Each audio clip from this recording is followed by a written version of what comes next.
Hello students. NEET exam जो 5 तारीख को यानी 5 मई 5 को जो हुई है उसमें फिज़िक्स पोर्शन का हमने वीडियो बनाकर आपको भेजा है। अब केमिस्ट्री का पोर्शन वो जो 11th क्लास से था वो पहले मैं एक वीडियो भेज चुका हूँ। अब ये सेकंड वीडियो जो है इसमें मैं वो टॉपिक कवर कर रहा हूँ जो 12th क्लास से रिलेटेड है। तो 12th क्लास से रिलेटेड वो टॉपिक जिन पर नीट एग्ज़ाम में क्वेश्चन आए हैं उन्हें अब हम बारी बारी से लेते हैं और आगे बढ़ते हैं। नेक्स्ट आते हैं सीधे हम अपने क्वेश्चन पर। जो क्वेश्चन हमारे सामने हैं वो कुछ इस प्रकार से हैं। क्वेश्चन नंबर 1 सॉल्यूशन से रिलेटेड है, हेनरी लॉ से एसोसिएटेड है। इस क्वेश्चन में हमसे पूछा है कि 3 गैसेस हैं ए बी सी, इनके लिए वो हेनरी कांस्टेंट की वैल्यू दे रहे हैं जो कि करीब करीब 145 एक की है ए की, 2 × 10⁻⁻5 बी की है, जबकि 35 के बी है किलो बार ये जो है सी की है। अब आपसे पूछा है कि किसकी सॉल्युबिलिटी ज़्यादा रहेगी। तो अगर हम इसे देखें तो इसका सॉल्यूशन अगर हम देखें तो हेनरी लॉ हमसे कहता है कि P प्रोपोर्शनल टू एक्स है या P इक्वल टू के एच एक्स, या के एच और एक्स एक दूसरे के इनवर्सली प्रोपोर्शनल, यानी जिसके लिए भी के एच सबसे कम है उसमें सॉल्युबिलिटी सबसे ज़्यादा होगी। उसके बाद जो के एच थोड़ा ज़्यादा है और जिसके लिए के एच की वैल्यू सबसे ज़्यादा है उसकी सबसे कम होगी, यानी इसका आंसर जो होगा 2 होगा। ओके, अब देखते हैं क्वेश्चन नंबर 2 जो भी सॉल्यूशन से रिलेटेड है बट ऑस्मेटिक प्रेशर से रिलेटेड है। कुल मिला के हमसे ये कह रहे हैं कि ऑस्मेटिक प्रेशर पाए और कॉन्सेंट्रेशन के बीच आपको एक ग्राफ दिया गया है जिसका स्लोप आपसे कह रहे हैं वो कि 25.73 लीटर बार मोल इनवर्स है, जबकि आर इतना आपको यूज़ करने की बात वो कर रहे हैं। अब आपसे कह रहे हैं कि बतलाइए इस किस टेम्परेचर पर हमने ये एक्सपेरिमेंट किया था, वो अब आप बताइए। ओके, अगर हम इसको देखें तो हम पाए और कॉन्सेंट्रेशन के बीच में अगर ग्राफ बनाते हैं तो जो ग्रेडियंट होती है एम वो आर टी के इक्वल होती है। अब हमें एम दे रखा है, आर दे रखा है, टी दे रखा है, तो ऑब्वियसली टी से अगर हम करेंगे तो 310 केल्विन आएगा, जिसे डिग्री सेंटीग्रेड में बदलें तो 37 डिग्री सेंटीग्रेड आएगा। यानी इसका जो राइट ऑप्शन होगा वो 1 यानी कि 37 डिग्री होगा। ओके, क्वेश्चन नंबर 3 हम देखते हैं जो कि इलेक्ट्रोकेमिस्ट्री से रिलेटेड है। इलेक्ट्रोकेमिस्ट्री से रिलेटेड क्वेश्चन ये है कि अगर एक वोल्टामीटर में वो कह रहे हैं कि इतने एम्पियर करंट 100 सेकंड तक पास करें तो बताइए कितना कॉपर डिपॉजिट होगा, जबकि आपको कॉपर का मॉलिक्यूलर मास भी दे रखा है, 1 में कितने कुलम्ब होते हैं वो भी दे रखा है। ओके, देखते हैं। बाय नेचुरल हम देखें फेराडेज लॉ से तो नंबर ऑफ मोल्स जो होते हैं वो Q और NF का रेशियो होता है। Q और NF का रेशियो यानी IT और NF का रेशियो। ऑब्वियसली हमें यहाँ I भी दे रखा है, T भी दे रखा है, I दे रखा है, T दे रखा है, F दे रखा है। और चूंकि कॉपर सल्फेट से रिलेटेड है तो आयन के हिसाब से N की वैल्यू जो है 2 आती है। बस अगर हम देखें तो कॉपर का जो मॉलिक्यूलर मास 63 है, इसलिए W/63 इसके इक्वल होगा।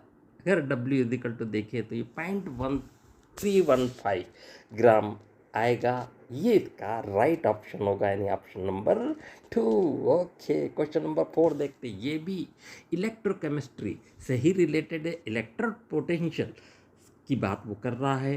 क्वेश्चन कुछ इस प्रकार से है, वो हमको Mn+3 और Mn+2 ये जो हॉप सेल है इसके लिए स्टैंडर्ड रिडक्शन पोटेंशियल हमें दे रहा है। कह रहा है कि ये पॉजिटिव होता, दे नहीं रहा है, वो कह रहा है कि ये पॉजिटिव होता है एज़ कम्पेयर टू Cr और Fe के। तो बताइए ऐसा क्या रीज़न है कि इसका पोटेंशियल जो है ज़्यादा पॉजिटिव होता है। तो सीधी सी बात है, Mn3+ और Mn2+ आयन का अगर हम कॉन्फ़िगरेशन देखें तो 3d4 3d5 जाता है। आपको पता होगा 3d5 सिमेट्रिक होने के कारण इसकी स्टेबिलिटी ज़्यादा होगी, यानी एनर्जी का जो ट्रांसफॉर्मेशन होगा वो D4 to D5 होगा। यानी इसका जो राइट ऑप्शन होगा वो ऑप्शन नंबर 3 होगा, यानी इसका ऑप्शन नंबर 3 राइट है। ओके, क्वेश्चन नंबर 5 देखते हैं। ये भी हाफ सेल कंसेप्ट से ही रिलेटेड है, लेकिन ये कुछ ऐसा दे रहा है कि आपको 4 ऑप्शन, एक लिस्ट 1 और लिस्ट 2 दे रहा है। लिस्ट 1 में आपको 4 ऑप्शन दे रहा है A B C D, और लिस्ट 2 में आपको फेरड कैलकुलेट करके बता रखे कि 3F है, 2F है, 1F है, 5F है। तो अब आपको बताना कि इनमें कितना फेरड रिक्वायरमेंट होगी, और उसके लिए उनने अपने ऑप्शन भी दे रखे 4 कि क्या होगी। दरअसल इस क्वेश्चन को सॉल्व करने में थोड़ा सा प्रॉब्लम लेंथ वाइज ही बड़ा है। लेंथ वाइज बड़ा होने के कारण इसको मैंने आपके सामने ही सॉल्व कर रखे हैं। ये फर्स्ट को देखें इसमें 2F आ रहा है, बी को देखें इसमें 5F आ रहा है, सी को अगर देखें तो 3F आ रहा है, डी को अगर हम देखें तो 1F आ रहा है।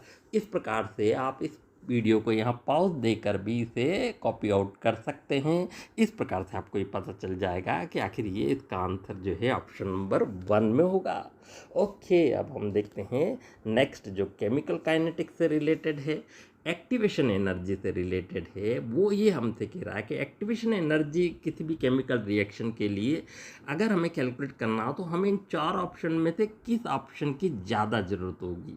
जैसे कि रेट कांस्टेंट चाहिए किसी टेम्परेचर पर, कि कोलिजन की प्रोबेबिलिटी चाहिए, या क्या चाहिए। इसमें 4th ऑप्शन हमको दे रखा है rate constant eight 2 different temperature.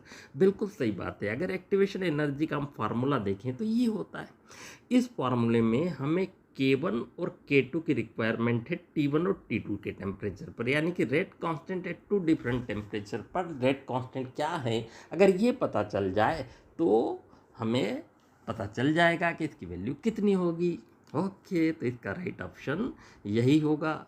अगला देखें, अगला भी केमिकल काइनेटिक्स से है, और सबसे बड़ी बात इसी से रिलेटेड वो फिर से हमसे एक्टिवेशन एनर्जी ही कैलकुलेट करवा रहा है, जबकि वो कह रहा है कि किसी एक केमिकल रिएक्शन है उसकी जो रेट ऑफ रिएक्शन है वो क्वाड्रपल हो जाती है जब 27 डिग्री सेंटीग्रेड से 57 डिग्री सेंटीग्रेड टेम्परेचर कर दिया, यानी कि 2 अलग अलग टेम्परेचर पर अलग अलग रेट दी है। अब हमसे वो कह रहा है कि आप बताइए R इतना हो, log 4 की वैल्यू इतनी हो, तो इनमें से राइट ऑप्शन क्या होगा कि एक्टिवेशन एनर्जी कितनी होगी। जी हाँ, बिल्कुल बताते हैं एक्टिवेशन एनर्जी कितनी होगी। अगर एक्टिवेशन एनर्जी को देखें तो एक्टिवेशन एनर्जी का फार्मूला वही है जो अभी अभी हमने थोड़ी देर पहले देखा। ये अब देखिए, चूँकि हमें टेम्परेचर डिग्री सेल्सियस में दिए हैं इसलिए केल्विन में कन्वर्ट करना पड़ेगा। अब मैं यदि कह रहा हूँ कि अगर K1 को मैं K कंसिडर करूँ तो K2 4K होगा, क्योंकि क्वाड्रपल रेट हो जाती है। अगर हम इनकी वैल्यू रखें तो हमारे पास यहाँ log 4 आता है। log 4 की वैल्यू भी हमको गिवन है, उसे अगर हम सॉल्व करें तो इसका आंसर 38.04 kJ पर मोल आता है। ओके, तो अब देखते हैं क्वेश्चन नंबर 8। ये भी केमिकल काइनेटिक्स से रिलेटेड है, रेट कांस्टेंट के लिए है। वो हमसे कह रहा है कि देखिए हमने ये 4 ग्राफ आपको दे रखे हैं, इनमें से कौन सा ग्राफ जो है K वर्सेस 1/T को शो करता है। 4 ग्राफ है 1 2 3 4, इनमें से कौन शो करता है। तो इसका आंसर अगर हम देखें तो आर्हेनियस इक्वेशन अगर हम देखें तो K इजिकल टू ये होता है। अगर हम दोनों तरफ लॉग ले तो ये होता है। इसे अगर मैं रीअरेंज करूं तो ऐसा भी लिख सकता हूँ, लॉग K इजिकल टू -E/RT लॉग ए। ऐसी स्टेज में लॉग के जो है y अगर मैं शो करूं, 1/T को अगर मैं x शो करूं, तो इस इक्वेशन का form y equal to mx plus c जैसा होता है, स्ट्रेट लाइन बनाता है। मगर इसमें m की वैल्यू -EA/R आ रही है, -EA/R ये इसकी ग्रेडियंट है। -EA/R में ग्रेडियंट नेगेटिव है। और सबसे बड़ी बात, आप इन चारों ग्राफ को देखिए तो केवल ग्राफ नंबर 4 ही ऐसा है जिसमें ग्रेडियंट नेगेटिव दे रखी है। ऑब्वियसली यही इसका राइट ऑप्शन होगा। ओके, क्वेश्चन नंबर 9 देखते हैं, जो कि अब ये फिजिकल केमिस्ट्री से रिलेटेड क्वेश्चन थे। अब इनऑर्गेनिक केमिस्ट्री से रिलेटेड आ रहे हैं, पी ब्लॉक से रिलेटेड क्वेश्चन है। इलेक्ट्रोनेगेटिविटी का आधार बनाया उन्होंने और क्वेश्चन दिया। ग्रुप 14 नाइट्रोजन ग्रुप से रिलेटेड है, या नहीं सारे ग्रुप्स में कंबाइन है। इसमें हमें वो कुछ एलिमेंट के नाम दे रहा है, सिंबल दे रहा है NOFCS, और वो कह रहा है कि इनकी इलेक्ट्रोनेगेटिविटी को आप अरेंज करिए इंक्रीजिंग ऑर्डर में। देखिए, इलेक्ट्रोनेगेटिविटी इधर यानी कि पीरियड वाइज इंक्रीज होती है, जबकि ग्रुप वाइज ये डिक्रीज होती है। ऑब्वियसली F जो है ग्रुप 17 का होगा, यानी कि इसकी सबसे ज़्यादा होगी, उसके बाद ऑक्सीजन का नंबर आएगा, उसके बाद नाइट्रोजन का नंबर आएगा। कार्बन और सिलिकॉन सेम ग्रुप में है, लेकिन कार्बन ऊपर और सिलिकॉन अगर ग्रुप में देखें तो उसकी पोजीशन कार्बन के ठीक नीचे आ रही है, यानी कि इसका जो ऑर्डर होगा वो कुछ इस प्रकार से होगा। तो इस प्रकार से हमारे पास इसका ऑप्शन नंबर 1 आएगा। पी ब्लॉक से ही रिलेटेड अगला क्वेश्चन है, जो कि 10th क्वेश्चन है, जिसमें वो हमें कुछ कंपाउंड दे रहा है और उसका स्ट्रक्चर हमसे पूछ रहा है कि क्या होगा। हालांकि उसने लिस्ट 1 में वो कंपाउंड दे रखे हैं, जबकि लिस्ट 2 में उनके स्ट्रक्चर का शेप दे रखा है और हमसे पूछ रहा है 4 ऑप्शन देके कि इसका कौन सा राइट होगा। तो अगर मैं देखूं इसमें, तो ये चारों ऑप्शन में अगर हम देखें तो इसमें जो NH3 है उसका शेप ट्रायगोनल हुआ, जबकि BrF5 का शेप स्क्वायर तो होगा बट ये पिरामिडिकल शेप में होगा।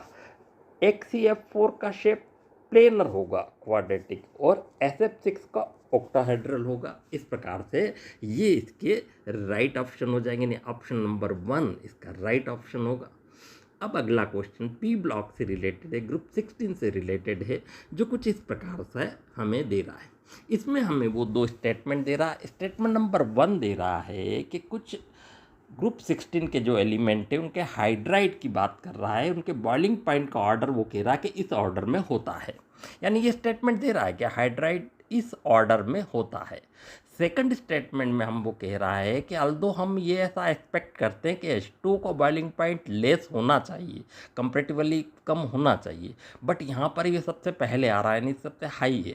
और वो कह रहा है कि इसका जो रीज़न है वो हाइड्रोजन बॉन्डिंग है, इसके कारण ऐसा होता है। तो अब आप बताइए इन दोनों स्टेटमेंट में से क्या दोनों स्टेटमेंट राइट है कि एक स्टेटमेंट राइट है? अगर एक है तो फर्स्ट है कि सेकंड है, या दोनों ही गलत है? ऐसा कुछ ऑप्शन बना के वो हमें 1 2 3 4 में दे रहा है। तो ऑब्वियसली देखा जाए तो एक्चुअली ये ऑर्डर तो सेम है, बिल्कुल सही है, यही ऑर्डर होता है हाइड्राइड का। लेकिन इसका रीज़न भी यही है कि वाटर का बॉइलिंग पॉइंट ज़्यादा होने का रीज़न हाइड्रोजन बॉन्डिंग है, यानी कि दोनों स्टेटमेंट ये राइट है। तो इसका मतलब इसका ऑप्शन जो होगा, दोनों ही स्टेटमेंट राइट है। जो भी है statement 1 and statement 2 are true, यानी फर्स्ट ऑप्शन इसका राइट होगा। ओके, अब देखते हैं क्वेश्चन नंबर 12। ये भी पी ब्लॉक से ही रिलेटेड है, ग्रुप 16 से रिलेटेड है। इसमें वो डिफरेंट एलिमेंट्स हमको दे रहा है और इन एलिमेंट्स के बारे में हमसे कह रहा है कि इनमें से कौन है जो -2 ऑक्सीडेशन स्टेट नहीं शो करेगा। एक्चुअली ग्रुप 16 -2 ऑक्सीडेशन स्टेट बड़े आसानी से शो करता है, करेगा ही, ऑक्सीजन भी करता ही है, सभी करते हैं, सल्फर भी करता है, टेलीरियम। लेकिन पोलिनियम जैसे जैसे हम डाउन टू द ग्रुप जाते जाएंगे, इलेक्ट्रोनेगेटिव कैरेक्टर जो है उसके कम होते जाएंगे, इलेक्ट्रोपॉजिटिव कैरेक्टर बढ़ते चले जाएंगे। तो जो पोलिनियम है वो -2 ऑक्सीडेशन शो नहीं कर पाएगा। तो इसका ऑप्शन नंबर 4 हुआ। ओके, क्वेश्चन नंबर 13 जो है डी और एफ ब्लॉक से रिलेटेड है और वो कुछ इस प्रकार से। एक्चुअली उसने हमको यहाँ पर कुछ आयंस दे रखे हैं और इन आयंस में से हमसे वो कह रहा है कि इनमें से मुझे बताइए कि डायामैग्नेटिक कैरेक्टरिस्टिक्स किन कपल्स के लिए है, फर्स्ट वाले के लिए, सेकंड वाले के लिए, थर्ड वाले के लिए, फोर्थ वाले के लिए। तो उसका आंसर है कि जगह फर्स्ट वाला कपल हम देखें C4+ आयन के लिए अगर हम कॉन्फ़िगरेशन लिखें तो ये 4F0 होगा, जबकि YB4+ के लिए 4F14 होगा। यानी इन दोनों के लिए कोई भी अनपेयर्ड इलेक्ट्रॉन नहीं बचेगा, और अगर अनपेयर्ड इलेक्ट्रॉन नहीं बचेगा तो ये इस सिचुएशन में डायामैग्नेटिक नेचर को शो करेगा, यानी इसका राइट ऑप्शन फर्स्ट होगा, यानी फर्स्ट इसका राइट ऑप्शन है। ओके, क्वेश्चन नंबर 14 देखते हैं, जो कि कोऑर्डिनेटिंग कंपाउंड से ही रिलेटेड है। कोऑर्डिनेटिंग कंपाउंड से रिलेटेड इस प्रकार से क्वेश्चन है कि पहला उनने हमको दे रखा है, 1-2 कॉम्प्लेक्स दे रखे। पहला complex hexa amine cobalt ion दे रखा है, जबकि दूसरा जो दे रखा है tetra amine dichlorido cobalt ion दे रखा है। और हमसे पूछा है 2 स्टेटमेंट में, वो कह रहा है कि जो पहला आयन है वो तो होमोलेप्टिक होगा और दूसरा जो वो हाइड्रोलेप्टिक कॉम्प्लेक्स होगा। पहले स्टेटमेंट में हमें ये दिया, जबकि दूसरे स्टेटमेंट में हमसे वो कह रहा है कि पहला स्टेटमेंट जो कह रहा है कि ये होमोलिप्टिक होगा। इसका रीज़न ये है कि इसमें केवल एक टाइप का लिगेंड है, जबकि दूसरा जो हेट्रोलिप्टिक होगा उसका रीज़न ये है कि उसमें 2 टाइप के लिगेंड है। अब आप बताइए इन 2 स्टेटमेंट में से आखिर कौन से स्टेटमेंट दोनों राइट हैं, फर्स्ट राइट है, सेकंड है, या दोनों ही रॉन्ग है। ऐसा करके वो ऑप्शन हमसे दे रहा है। तो सीधी सी बात है, ये बिल्कुल सही बात है कि स्टेटमेंट सेकंड जो कह रहा है हेक्सामाइन कोबाल्ट में केवल एक टाइप का लिगेंड है, जबकि दूसरे वाले में 2 टाइप के लिगेंड हुए, एक क्लोराइडो भी है, एक एमाइन भी है, और इसी के कारण ये होमोलिप्टिक और हेप्टोलिप्टिक कॉम्प्लेक्स बनाएंगे, यानी कि इसके दोनों ही स्टेटमेंट राइट होंगे। तो इस प्रकार से statement 1 and statement 2 both are correct, this is the answer. Okay, question number 15 देखते हैं। ये भी कोऑर्डिनेट कंपाउंड से ही रिलेटेड है, लेकिन उसकी प्रॉपर्टीज से रिलेटेड है, जो कुछ इस प्रकार से। इसमें फिर से वो 2 स्टेटमेंट दे रहा है, एक वही दे रहा है हेक्सा अमाइन कोबाल्ट और हेक्सा फ्लोराइडो कोबाल्ट, ये 2 आयन है, नेगेटिव आयन और पॉजिटिव आयन। अब वो कह रहा है कि ये जो है ऑक्टाहेड्रल शेप होंगे, मगर इनका मैग्नेटिक बिहेवियर डिफरेंस होगा। स्टेटमेंट सेकंड में वो कह रहा है कि जो फर्स्ट कॉम्प्लेक्स है वो तो डायामैग्नेटिक है और जो दूसरा है वो पैरामैग्नेटिक है। तो फिर से आपको बताना है कि क्या ये दोनों स्टेटमेंट राइट है, रॉन्ग है, या एक है फर्स्ट राइट है या सेकंड राइट है। ऑब्वियसली CONH3/6 में कोई भी अनपेयर्ड इलेक्ट्रॉन नहीं रह पाएगा, यानी डायमैग्नेटिक होगा, जबकि ये जो होगा पैरामैग्नेटिक होगा, यानी स्टेटमेंट सेकंड राइट है। अब स्टेटमेंट सेकंड राइट है और स्टेटमेंट सेकंड राइट है, बट एक कोबाल्ट, दोनों में ही कोबाल्ट है, सेंट्रल मेटल आयन। और जो हमारी थ्योरी है वर्नर थ्योरी, वो कहती है कि कोबाल्ट का जो होगा ऑक्टोहेड्रल शेप होगा, सेकेंडरी वैलेंसी इसकी ऑक्टोहेड्रल शेप में होगी। इसका मीनिंग ये हुआ कि दोनों ही स्टेटमेंट राइट हैं, यानी इसके दोनों स्टेटमेंट राइट हुए, ये इसका आंसर होगा। ओके, क्वेश्चन नंबर 16 फिर से कोऑर्डिनेट कंपाउंड से रिलेटेड है। अब की बार वो हमें कुछ लिस्ट 1 और लिस्ट 2 दे रहा है। लिस्ट 1 में कुछ कॉम्प्लेक्स लिखे हैं, लिस्ट 2 में उसके आइसोमरिज्म से रिलेटेड हमें दिया है कि ये आइसोमरिज्म है। अब आप बताइए इनमें से कौन सा कंपाउंड कौन सी आइसोमरिज्म शो कर रहा है। ओके, हम अगर फर्स्ट यानी ए को देखें तो NO2 लिगेंड जो है उसे हम ONO भी दे सकते हैं। ऑब्वियसली लिंकेज आइसोमरिज्म शो करेगा, यानी कि फर्स्ट का सेकंड राइट होगा, यानी ए का सेकंड, तो ए का सेकंड यहाँ आ रहा है। अब हम देखें तो बी में, इसमें देखें तो सल्फेट और ब्रोमीन, इन दोनों में आयन एक्सचेंज हो सकते हैं, यानी आयनाइजेशन आइसोमरिज्म होगी, तो बी का थर्ड होगा। सी में अगर देखें तो दोनों ही लिगेंड यानी पॉजिटिव और नेगेटिव आयन जो हैं वो कोऑर्डिनेशन स्फीयर हैं। कोऑर्डिनेशन स्फीयर होने के कारण में कोऑर्डिनेशन आइसोमरिज्म मिलेगी, यानी कि सी का फोर्थ होगा। डी वाला देखिए, उसमें H2O/6 है, इसमें H2O/5 होकर और Cl3 के साथ H2 आ जाएगा, यानी ये सॉल्वेट आइसोमरिज्म शो करेगा। तो इसका राइट ऑप्शन ये होगा, यानी कि इस प्रकार का जो भी हो वो आंसर इसका होगा, जो कि ऑप्शन नंबर फर्स्ट में दे रहा है। तो ऑप्शन नंबर फर्स्ट इसका राइट ऑप्शन होगा, क्योंकि सेकंड है ए का, बी का थर्ड, सी का फोर्थ और डी का फर्स्ट। बिल्कुल सही बात है, यही इसका ऑप्शन है। ओके, ये इनऑर्गेनिक केमिस्ट्री से रिलेटेड थे। अब ऑर्गेनिक केमिस्ट्री से रिलेटेड आ रहे हैं। उसमें पहला क्वेश्चन हेलो अल्केन से हेलो एरिन से रिलेटेड है। देखते हैं क्या है पहला क्वेश्चन, देखते हैं। फर्स्ट क्वेश्चन हमसे ये दे रहा है कि कंपाउंड दे रखे हैं चार, आपको 4 ऑप्शन दे रखे हैं, उनमें से वो कह रहा है कि इसमें substitution nucleophilic reaction of order 1 कौन सा ज़्यादा बेटरली देगा, फास्टेस्ट रेट से देगा। ये 4 कंपाउंड आपके सामने दे रखे हैं। आपको पता होगा SN1 वो देता है जो 3 डिग्री की रेट सबसे ज़्यादा होती है, 2 डिग्री की उससे कम, 1 डिग्री की सबसे कम, 3 डिग्री।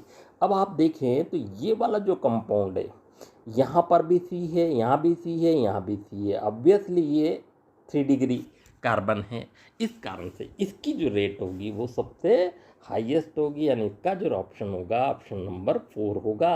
ओके, अगला क्वेश्चन बी, हेलो एल्केन से ही रिलेटेड है, लेकिन उसकी प्रिपरेशन और प्रॉपर्टीज से रिलेटेड क्वेश्चन है। उसमें वो हमको 3 केमिकल रिएक्शन दे रहा है। आपको पता है कि अल्कोहल जो है फास्फोरस क्लोराइड, चाहे वो PCl3 हो या PCl5 हो, इनसे रिएक्ट करके हेलो एल्केन बनाता है। तो वो 2 रिएक्शन दे रहा है जिसमें वो कह रहा है कि यस ये हेलो एल्केन तो बनाएंगे, लेकिन ए और बी क्या होंगे। ये भी बहुत अच्छी बात है कि पहली रिएक्शन में बैलेंस करके ही उसने दी है डायरेक्ट ही। तो 3R और Cl, 3RCl बना लिया। अब बचा क्या, H और O3 बचे, जबकि Cl एक बचा, यानी कि H3P बचा एक, यानी ये जो ऑप्शन बचेगा ये H3PO3 बचेगा, यानी ए जो होगा वो H3PO3 होगा। जबकि दूसरा यहाँ पर अगर हम देखें तो RCl HCl के बाद Cl यहाँ पर 3 बचेंगे, तो ये POCl3 हो जाएगा, यानी H3P, ये वाला थर्ड ऑप्शन जो होगा इसका बिल्कुल राइट होगा। तो इसका ऑप्शन सॉरी फोर्थ राइट होगा, POCl3 H3PO पर, यस POCl3 और H3PO3 और PCl3 ये इन्होंने यहाँ पर दे रखा है, ऑप्शन नंबर 4 में दे रखा है। तो इसका ऑप्शन नंबर 4 ही राइट होगा, H3PO3 ए में बनेगा और बी जो है POCl3 बनेगा। इसका मतलब ये राइट है, और वैसे भी आपको ये इक्वेशन लिखकर भी बताई गई हैं जो कि राइट इक्वेशन होगी। ओके, आगे देखते हैं क्वेश्चन नंबर 19, जो अल्कोहल और फिनॉल टॉपिक से रिलेटेड है, और वो ये है कि अगर हम, ये हमको दे रखा है 1 मिथाइल साइक्लोहेक्सेनॉल, अगर हम इस पर PBr3 की जो रिएक्शन करते हैं तो कोई ना कोई प्रोडक्ट बनेगा ए मेजर। अगर हम इसकी अल्कोहलिक से रिएक्ट करेंगे तो बी बनेगा, वो भी मेजर प्रोडक्ट पूछ रहा है। अब वो कह रहा है 4 ऑप्शन है, इनमें से कौन सा होगा। ठीक है, अगर OH पर देखें तो OH पर Br आ जाएगा, यानी ये ऑप्शन जो होगा CH3Br, यानी ऑप्शन नंबर 1 या ऑप्शन नंबर 2 में से ही कोई होगा, क्योंकि इन दोनों में तो हो नहीं सकता है। अब बी क्या होगा, तो एक्चुअली ये बी जो है हेलो एल्केन से एल्कीन ईन बनेगा, और आपको पता होना चाहिए कि अल्कोहलिक KOH पर जो ईन बनेगा वो अल्फा कार्बन पर आएगा। अल्फा कार्बन पर आने पर इसका जो राइट ऑप्शन होगा वो फर्स्ट होगा, यानी जो फर्स्ट है वो इसका राइट ऑप्शन होगा। ओके, आगे बढ़ते हैं। 20 रिलेटेड क्वेश्चन है जो कि ऑर्गेनिक केमिस्ट्री से रिलेटेड है, कन्वर्शन से रिलेटेड है। हमसे ये कंपाउंड दे रखा CH3CH2CH2I, यानी प्रोपेनाइल आयोडाइड, और वो कह रहा है कि अगर मैं इस पर NaCN की रिएक्शन करूं ए बनेगा, पार्शियल हाइड्रोलिसिस करूं बी बनेगा, उसके बाद बी पर अगर मैं NaOH और Br2 की रिएक्शन करूं तो सी बनेगा। बताइए अब सी क्या होगा। ऑब्वियसली जब आप NaCN की रिएक्शन करेंगे तो I की प्लेस पर CN आ जाएगा, और ये कंपाउंड CH3CH2CH2CN हो जाएगा। लेकिन जब इसका पार्शियल हाइड्रोलिसिस करेंगे तो ये CONH2 यानी अमाइड में कन्वर्ट हो जाएगा। अब इसमें 3 कार्बन, ये 4, ये नहीं, ये सीरीज 4 की होगी। लेकिन जब आप NaOH और Br2 की रिएक्शन करेंगे तो ऑब्वियसली हॉफमैन ब्रोमाइड रिएक्शन होगा, जो कि चेन डिग्रेडिंग होगा। चेन डिग्रेडिंग होगा मतलब एक कार्बन हट जाएगा, तो वापस जो बनेगा वो CH3CH2CH2NH2, यानी कि प्रोपेनामाइन या प्रोपाइलामाइन बनेगा। तो इसका राइट ऑप्शन प्रोपाइलामाइन होगा। ओके, वैसे भी आपके सामने रिएक्शन लिखी हुई हैं, आप चाहें तो इसे कॉपी आउट कर सकते हैं। अगला क्वेश्चन 21 है जो कि अल्कोहल फिनॉल से ही रिलेटेड है। लुकास टेस्ट के बारे में पूछ रहा है। आपको 4 कंपाउंड दिए हैं और आपसे पूछ रहा है कि इनमें से लुकास रिएजेंट इंस्टेंटली कौन सा रिएक्ट करेगा, चारों में से कौन होगा जो फास्ट रिएक्ट करेगा। ऑब्वियसली लुकास टेस्ट से भी अल्कोहल 3 डिग्री अल्कोहल जो है वो बहुत फास्ट रिएक्ट करता है, उसके बाद 2 डिग्री, उसके बाद 1 डिग्री। ऑब्वियसली आप देखिए क्वेश्चन नंबर ऑप्शन नंबर 4 में दे रखा है ये 3 डिग्री अल्कोहल दिख रहा है, और 3 डिग्री अल्कोहल है, तो ये जो होगा ये कंपेरेटिवली फास्ट इससे रिएक्ट करेगा। ओके, 22 हम देखें जो एल्डिहाइड और कीटोन से रिलेटेड है।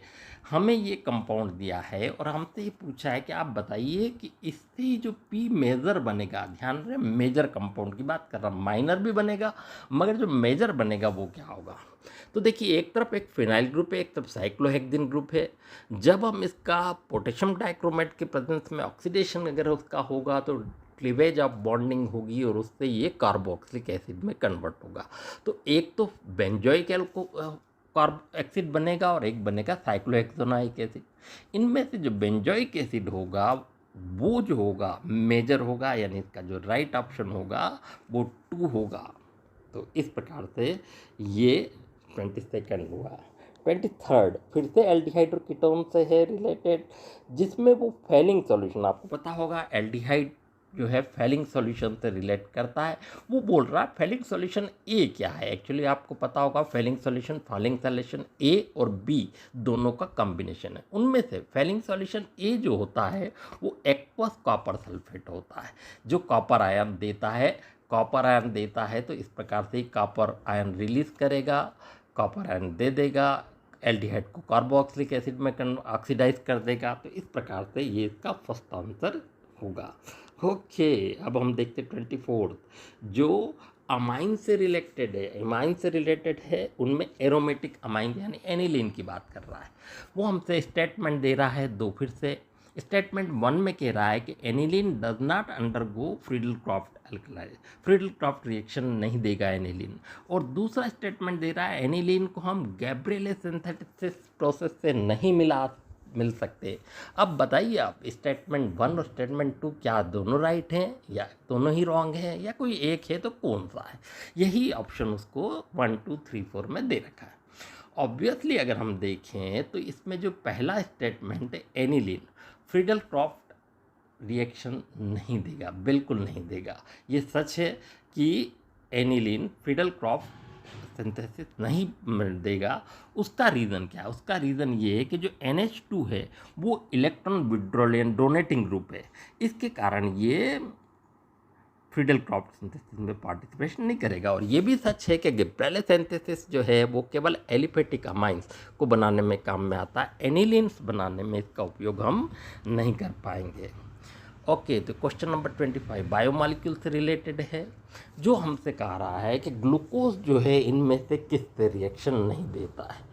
एक्चुअली देखा जाए तो ग्लूकोज में हमें एल्डिहाइड ग्रुप मिलेगा, बट ये एल्डिहाइड ग्रुप जो होगा फ्री नहीं रहेगा, ये एसीटेन ग्रुप रहेगा। इसके कारण विशेष रूप से सारे जितने भी रिएजेंट दे रखे हैं एल्डिहाइड से रिएक्ट करते, टॉलन रिएजेंट सिल्वर मिरर देता है, HCN साइनोहाइड्रिन देता है, हाइड्रोक्सिलामाइन ऑक्सिम देता है। लेकिन शिव रिएजेंट एल्डिहाइड तो रिएक्ट करता है, बट अगर वो फ्री ग्रुप नहीं है तो नहीं कर पाएगा। NHS3 से भी सोडियम बाइसल्फाइड कंपाउंड भी ये नहीं बना पाएगा, चूँकि इसमें एल्डिहाइड ग्रुप फ्री नहीं है। यानी इसमें से B और E पोर्शन जो हैं उनसे ये रिएक्ट नहीं कर पाएगा। तो इसका राइट ऑप्शन 3 होगा। तो स्टूडेंट्स, इस टाइप से 25 क्वेश्चन का ये एक ग्रुप जो 12th क्लास से रिलेटेड था, 11th क्लास से रिलेटेड आप वीडियो अलग देख सकते हैं। आप राजेश पंजाबी सर की क्लास को पिकअप करें, वहाँ आपको ये वीडियो मिल जाएगा। यानी 11th क्लास के पोर्शन फिजिक्स जो भी केमिस्ट्री का पोर्शन है वो अलग और 12th क्लास के अलग। बस इसी के साथ हम इसको भी यहाँ पर रोकते हैं अभी तक।